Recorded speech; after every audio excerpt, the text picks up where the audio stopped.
Robot Shankar அவர்களோட மரணம் அதுதான் பாத்தீங்கன்னா நேத்துல இருந்து இப்போ வரைக்கும் யாராலுமே நம்பவே முடியல அப்படின்னே சொல்லலாம்.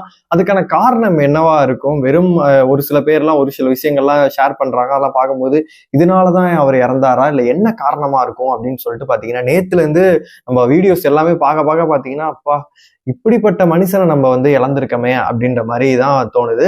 இதுக்கான முக்கியமான காரணம் இருக்கும். எல்லாத்தையுமே நம்ம ஃபுல்லாவே பாத்திரலாம். ஹாய் மக்களே, நான் உங்க ஷியாம். நிறைய பேர் பாத்தீங்கன்னா ரொம்பவே வருத்தத்துல இருப்பீங்க அப்படின்னே சொல்லலாம். ஏன்னா நம்ம சின்ன வயசுல இருந்து 2K கிட்ஸுக்கு முன்னாடி பார்த்தீங்கன்னா 90s கிட்ஸ் எல்லாத்துக்குமே ரொம்ப நல்லாவே தெரியும். நம்ம சன் டிவியா இருக்கட்டும், விஜய் டிவியா இருக்கட்டும், இந்த சேனல்ல அதிகமா காமெடி பார்த்தது யாருன்னா ரோபோ சங்கர் அவர்கள் தான். நான் அந்த சுட்டி அரவிந்தோட சேர்ந்து அவர் பண்ணதுல இருந்து முன்னாடில இருந்தே நான் பார்த்திருக்கேன். அந்த சாமியார் கெட்ட போட்டு பண்றது, தண்ணியை மேல ஊத்திராத பீடி சிகரெட் நனைஞ்சிரும் அப்படின்னு சொல்ற விஷயங்களா இருக்கட்டும். ஒரு அதிர்வு ஷோக்கு பாத்தீங்கன்னா அருண் விஜய் அவர்கள் வந்திருப்பாரு. அதுல பாத்தீங்கன்னா குர்ற தேட அப்படின்ற ஒரு விஷயம் பண்ணியிருப்பாரு. இப்பவே கண் முன்னே போகுது. சோலோ பர்ஃபார்மன்ஸா பாத்தீங்கன்னா இதுல சிரிக்க வச்சது யார் அப்படின்னு கேட்டீங்கன்னா வடிவேல் பாலாஜி.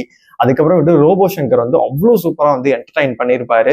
ஃபர்ஸ்ட் டைம் பாத்தீங்கன்னா அவர் மதுரையில தான் அவர் பூர்வீக ஊர். அவர் பேசும்போது நிறைய சொல்லியிருக்காரு. நான் பெட்டி போட்டிருக்கேன், அதாவது இந்த பெட்டிகள்லாம் இது பண்ணி லோட் மேனா தூக்கியிருக்கேன். அதுல ஆரம்பிச்சு பாத்தீங்கன்னா பாடி பில்டிங்லயே அவ்வளவு சூப்பரா நிறைய விஷயங்கள் பண்ணியிருக்காரு. அது மட்டும் இல்ல ஸ்டேஜ் ஷோஸ் பாத்தீங்கன்னா எக்கச்சக்கமா பண்ணியிருக்காரு. அதுல எல்லாம் பாத்தீங்கன்னா தன் உடம்புல அந்த சில்வர் கலர்ல பெயிண்ட் அடிச்சுட்டு ரோபோ மாதிரி பண்ற விஷயங்கள்னாலதான் பாத்தீங்கன்னா அவருக்கு ரோபோ சங்கர் அப்படின்ற மாதிரி ஒரு பெயருமே வந்துச்சு. பல ஆயிரம் ஷோக்கள் பண்ணியிருக்காரு. பல நாடுகள் சுத்தி இருக்காரு. வாங்காத டைட்டில்ல, வாங்காத புகழ்ல தளபதி எல்லாரு கூடயும் பாத்தீங்கன்னா அவர் நடிச்சிருக்காரு. அதுவும் புலி படத்துல கூட பாத்தீங்கன்னா சின்ன ரோலா இருந்தாலுமே கூட பாத்தீங்கன்னா அவருமே அது ஒரு இடத்துல ஒரு அவார்ட் ஃபங்க்ஷன் தளபதிட்ட கேட்டிருப்பாரு. அதாவது சதீஷே நடிச்சுட்டு இருக்கேன், நான் எப்ப sir, please help me sir அப்படின்ற மாதிரி கேட்டிருப்பாரு. ஆனா தலையோட விஸ்வாசம் படத்துல த்ரூ அவுட் பிலிம் பாத்தீங்கன்னா ஒரு காலத்துல எப்படி இருந்த பங்காளி அப்படின்ற மாதிரி பாத்தீங்கன்னா செமையாவே பண்ணியிருப்பாரு. மாரி படத்துலயும் பாத்தீங்கன்னா சூப்பராகவே பண்ணியிருப்பாரு. அப்புறமேட்டு 7வது ரவுண்டு அந்த வாயை மூடி பேசுறதுல இவரோட எபிசோட் மட்டும் பாத்தீங்கன்னா தனியா யூனிக்கா இருக்கும் அப்படின்னே சொல்லலாம். சின்ன திரையில ஆரம்பிச்சு வெள்ளித்திரை வரைக்கும் பாத்தீங்கன்னா எல்லா இடத்துலயும் அவ்வளோ ஒரு கலக்கின ஒரு மனுஷன் அப்படின்னே சொல்லலாம். எதனால இந்த நிலைமை அப்படின்னு கேட்டீங்கன்னா அவரை நான் ஒரு 2-3 டைம் அவர் நேரில் பார்த்துருக்கேன். ஒரு கலக்குபோதையார் ஷோவில் நான் ஒரு பர்ஃபார்மன்ஸ் சின்னதாக பண்ணும்போது பார்த்தீங்கன்னா அப்போ அவங்க ஒய்ஃப் பார்த்தீங்கன்னா பர்ஃபார்ம் அதில் பண்ணியிருப்பாங்க. அப்போ ஒரு பிளாக் கலர் ட்ரெஸ் போட்டு பார்த்தீங்கன்னா வெளியில உட்காந்துட்டு அவர் பார்த்து என்ஜாய் பண்ணிட்டு இருந்தாரு. அப்பயே பார்க்கும்போது பேட் ஹேபிட் இருக்கிறதோட பார்த்தீங்கன்னா ஸ்மோக்கிங் ரொம்பவே பொல்லாது அப்படின்ற மாதிரி சொல்லுவாங்க.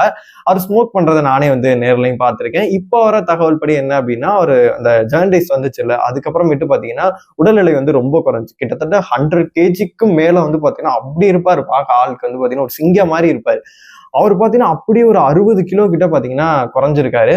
நான் ஒரு சிலவங்களை பார்த்ததை வச்சு நான் சொல்றேன் இதா இருக்கலாம் அப்படின்னு சொல்லிட்டு. இந்த மஞ்சள் காமாலை அவங்கள பாத்தீங்கன்னா ரிலேட்டிவே ஒருத்தர் தெரியும். அவங்களும் பாத்தீங்கன்னா நல்லாவே ட்ரிங்க்ஸ் பண்ணுவாங்க. அதுல இருந்து விட்டு பாத்தீங்கன்னா அந்த மஞ்சள் காமாலை வந்த பிறகு பாத்தீங்கன்னா அதுல இருந்து விட்டுட்டு தொடர்ந்து அப்படியே போயிட்டு இருந்தாங்க. மீண்டும் சிக்கன் அப்புறமேட்டு பாத்தீங்கன்னா இந்த ட்ரிங்க்ஸ் எடுத்துக்கிட்டனால பாத்தீங்கன்னா திடீர்னு அவங்களும் பாத்தீங்கன்னா அவருக்கும் ரொம்ப ஏஜ் கம்மி, அவர் ரிலேட்டிவ் தான் பாத்தீங்கன்னா டக்குன்னு இறந்து போனாங்க. நம்மளால நம்பவே முடியல, இவரும் இறந்து போனார் அப்படின்னு சொல்லிட்டு. திடீர்னு நைட் ஒரு நியூஸ் வருது பாத்தீங்கன்னா இறந்தாரு அப்படின்னு சொல்லிட்டு. அதையும் நான் அப்படியே பாத்தீங்கன்னா ரோபோ சங்கருமே கனெக்ட் பண்றேன். இப்போ வீடியோக்கள் எல்லாம் சொல்றாங்க அப்படின்னா அவர் அந்த ஜர்னலிஸ்ட் இருந்து கொஞ்ச நாள் எல்லாத்தையும் பேட் ஹேபிட்ஸ் எல்லாம் விட்டுருந்தாரு. மீண்டும் அவர் அதை அந்த பழக்கத்துக்கு அடிக்ட் ஆயிருந்தாரு அப்படின்ற மாதிரி சொல்லப்படுது.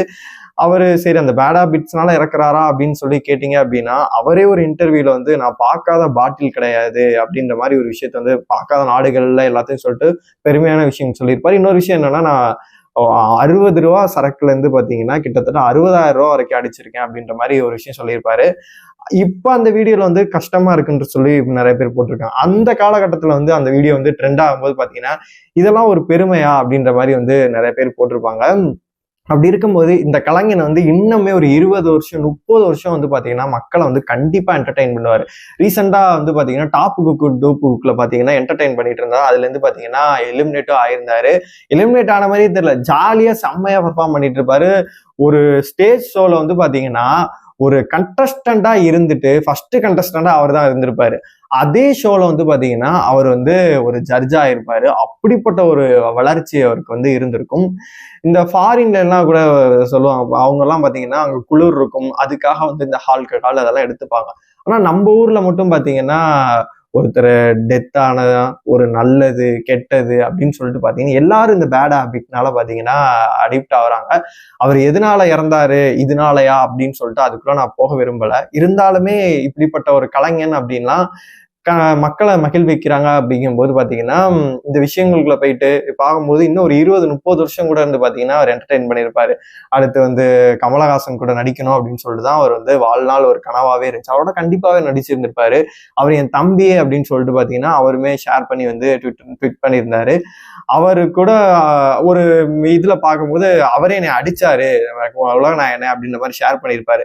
நாங்க அப்படிதான் அலப்பறை பண்ணுவோம் அப்படின்னு சொல்லிட்டு தீவிரமான கமலஹாசன் ஃபேன் அப்படின்னு சொல்லலாம். இன்னைக்கு வந்து எல்லாருமே நேர்ல வந்து பார்க்கும்போது கேபி தீனால ஆரம்பிச்சு, பாலால ஆரம்பிச்சு, நம்ம சிவகார்த்திகேயன்ல இருந்து நிறைய பேர் வந்து பாத்தீங்கன்னா கண் கலங்குறாங்க.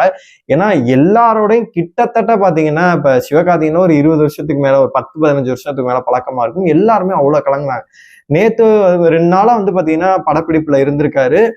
ஜிவிஎம் படம்னு நினைக்கிறேன். அங்கிருந்து பாத்தீங்கன்னா மயக்கம் அடைஞ்சு போய் ஹாஸ்பிட்டல், ஜெம் ஹாஸ்பிட்டல் சேர்க்கிறாங்க. பாத்தீங்கன்னா நேத்து நைட்டு வந்து உயிர் பிரியுதுன்னு சொல்றாங்க. நம்ம நிறைய பேரோட இழப்பு பாத்தீங்கன்னா ஃபேக்குன்னு நினைப்போம். ஆனா அது என்ன சொல்லவே முடியாத ஒரு துயரத்துலதான் கொண்டு போய் விடும் அப்படின்னு நினைக்க முடியுது. என்னாலே நிறைய பேச முடியல. ஏன்னா அவரோட காமெடிகள்லாம் வந்து வந்து போகுது. அவரு நம்மளை விட்டு பிரிஞ்சதுக்கான காரணம் என்னவா இருக்கும் அப்படின்னு சொல்லிட்டு நீங்க நினைக்கிறீங்களோ மறக்காம கமெண்ட் பாக்ஸ்ல சொல்லுங்க.